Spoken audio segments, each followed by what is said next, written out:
Thank you for joining Life with Zena. I am Zena and this is my life. I am happy to have you here today. I have some exciting things in store for you on this channel. But first we have to get into Thanksgiving. Thanksgiving is the Super Bowl for cooks. And a lot of you guys have to sit on the sideline because you are not cooks. And that's okay. You know, some of you all are good at being pretty and we like pretty. So don't worry. But if you want to be pretty and a rock star, then I have the perfect dish for you today, okay? First, we're going to get into the other reasons why you're not invited to Thanksgiving dinner. So reason number 5, your kids are bad. Who said that? Who have been saying that? Who said that? Okay?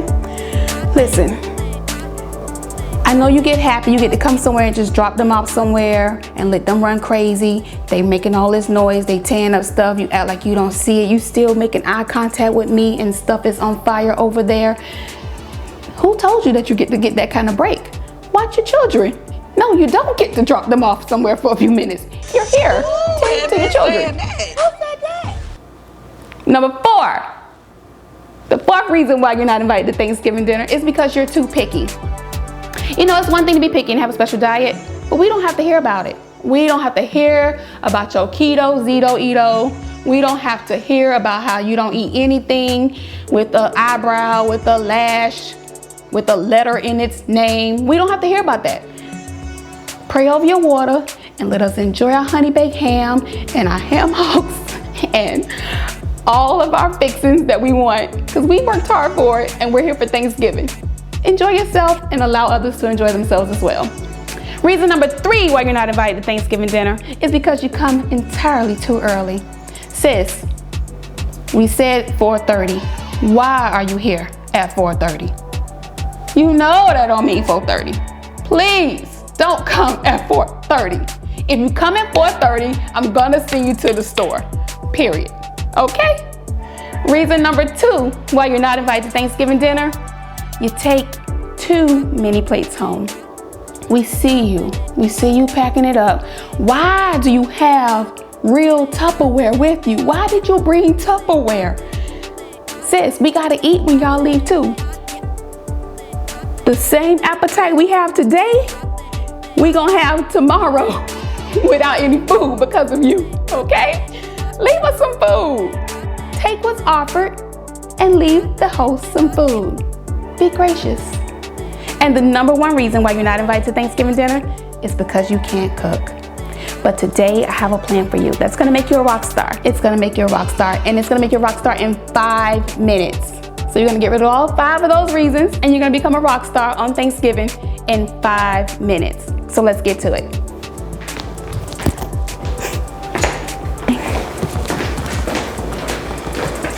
Hi guys! So as I promised you, I have a recipe that's gonna make you a Thanksgiving rock star in 5 minutes. Okay, so there is a backstory to this recipe. I worked with some friends when I lived in Tallahassee, and we would exchange recipes and we would feed each other and do things, and I picked up this recipe and I decided to make it my own and to take it home one holiday to my family. So I took it home and all of the food was out, and I had made other dishes. I had made a dressing, I made gravy, I had made macaroni and cheese, the yams, I did a couple desserts, but I put this dish on the table as well.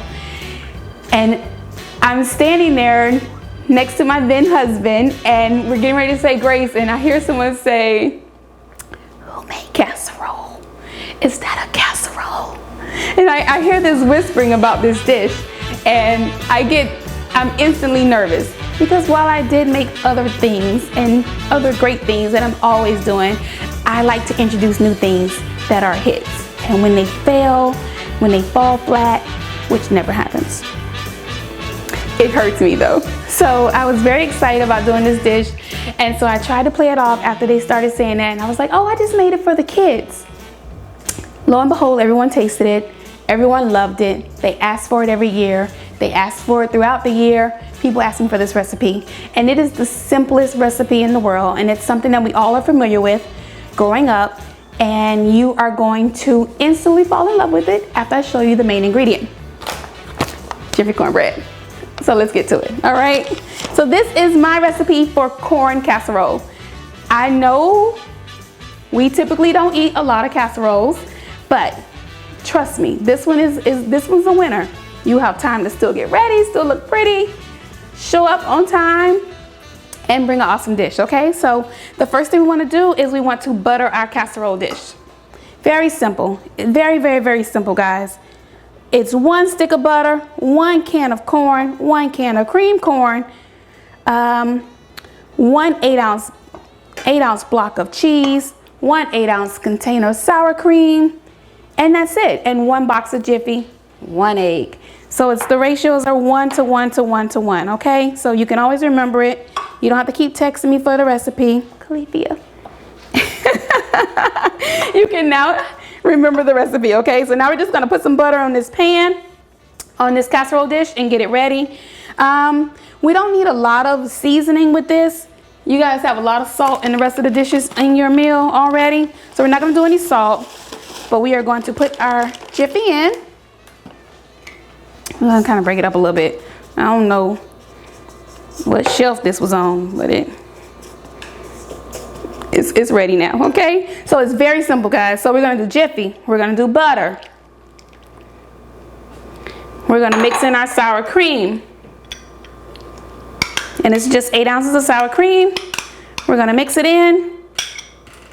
Put it all in there. We're gonna take 1 beaten egg. Add that to it.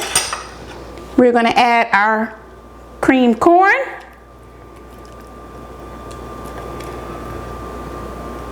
We're gonna add our whole kernel corn.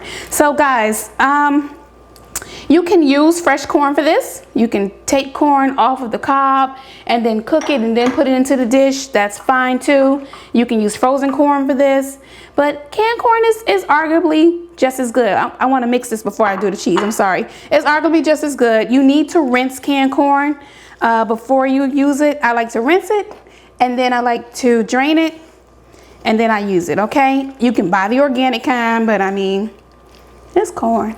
So, you know, it's just corn, ladies and gentlemen, all right? So we're gonna mix this together. Very, very, very simple. We're gonna add a little black pepper. I like black pepper in everything. You can do paprika. You can add, I don't know, you can add red pepper flakes, whatever you like. I like to make it friendly for the kids. I'm gonna add a little bit of Parmesan, not even a 1/4 cup of it. All right, and then I'm gonna add the cheese. I have extra sharp cheddar and I have sharp white cheddar as well, okay? I do like to save time, I do, but we're not gonna sacrifice quality for time, okay? So that being said, I shredded my own cheese. There is something that's added to pre-shredded cheese that is an agent that stops it from clumping, and that we don't want. We want natural taste. So I buy the cheese on a block and I shred it myself, okay? It is mixed. We are going to put it into the buttered dish. Now listen, I said you're gonna be a rock star, but I mean, you're not gonna upstage the macaroni and cheese, I mean, or the turkey. You're not gonna single-handedly save Thanksgiving, but you're gonna contribute your part. The mama gonna like you a little more. The daddy gonna tell him to treat you good. You can dress this up. You can add chilies, you can add chives, you can add roasted peppers, you can do bacon, you can do sausage, you can do apple sausage. I don't know, anything you want to do with it. It's a very versatile dish and it's very simple. We can go ahead and add more cheese on top of it. Whatever you want to do. It's very malleable. Okay, and we're going to take this after we put it into the buttered dish and we're going to put it in a 375-degree oven for 45 minutes. All right, so let's do it.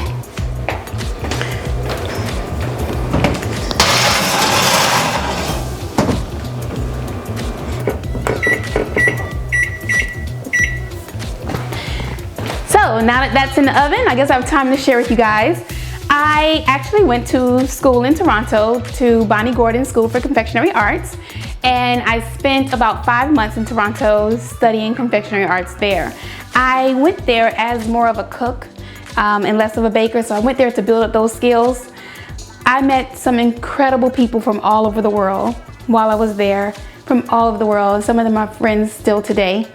it was a wonderful experience, but it was like 6 or 7 years ago. So while I have the credentialing for it and I enjoy it a lot, I really am excited about getting back into some of the baking that I used to do.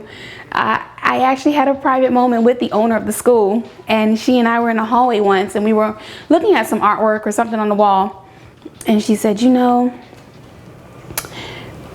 you are not one of our traditional students. So you know me, I'm like, hey! But she was, I don't think it was meant in a great way, but she said, but you know, something about you is really special, and you're gonna do well, so don't worry. And I've carried that with me, and I think it's so important to sow into people. When I was in school at FAMU, the professors there at FAMU, anybody at FAMU, and maybe at your school too as well, will tell you that the encouragement that you receive from your professors, the way they pour into you, the way they feed you, the way they nourish you, it makes you more whole of a person. It's not just, I just learned the history of the English language today. Today someone called me doctor, and she was speaking that over my life, and today she was prophesizing that I was going to be something great. And when you hold on to those things, just the same way you hold on to negative things, they go with you and they affect you daily. So I want you to be guarded in the things that you allow into your area, into your space. I am very particular about my peace. Anybody who knows me knows that I'm extremely happy, and I work at being happy though. It's not just something that happens naturally. I work at it. I take those nuggets that come from people. I give those things to others. I treat people well, and I think those are all great qualities of being just a great human. So I don't know how I got on that subject with you guys, but I'm happy I did, and I hope that you know that you are special and that you can do it all. It's how you feed people and how people feed you that's important. You give out good energy, you receive good energy, and I'm a firm believer in that. You're amazing. You can do it. Don't be scared. I can help you with whatever it is, as long as it's not money. I got you. Let's go check on the food, okay? Nice and pretty. And when we check it, it should be not completely dry on the inside. It's still gonna have a little jiggle and a little give to it, because we want it to have some movement, but it will be pretty much set, okay? And here we are, we have our dish. We're gonna turn the oven off. And we are going to taste it, I guess. So sis is on a diet. I just said, don't talk about your diet to people. Nobody wanna hear about your diet. But we're gonna go ahead and try this dish. We are not gonna tell my trainer. We're just gonna try it and keep moving. And repent for it, all right? So here we have our casserole dish. And so when I told you that you can do chives and you can dress it up and you could saute some garlic and shallots and things beforehand, and maybe some green peppers and red and yellow peppers, you can do all those things. But I have some scallions here, and I'm just gonna use that very quickly to garnish. I'm just gonna serve up a little bit. We're gonna give it to our photographer. He can get it, okay. So that's great, right? So let's cut into it. And it's nice and soft. Oh, I hope it ain't too soft. Nope, it's ready. Just kidding. So we're gonna take it out. We're gonna put it onto the plate. Uh-oh, we made a little mess, sorry. So it's nice and soft and creamy and comforting. And everybody is going to love it. Give them some of that crust that's on the top. And then we are going to sprinkle a little bit of the green onions. Oh, wipe it off. Sprinkle a little bit of the green onion. And we're done. And we have completed our entire dish in 5 minutes. And then, you know, the 45 minutes it takes for it to cook, you can go and get ready, get beat, be ready for the event. Thank you again for joining me today. And I appreciate you being here, and I hope you enjoy this dish. Leave a comment if you do. If you don't, just forget about it. Thank you.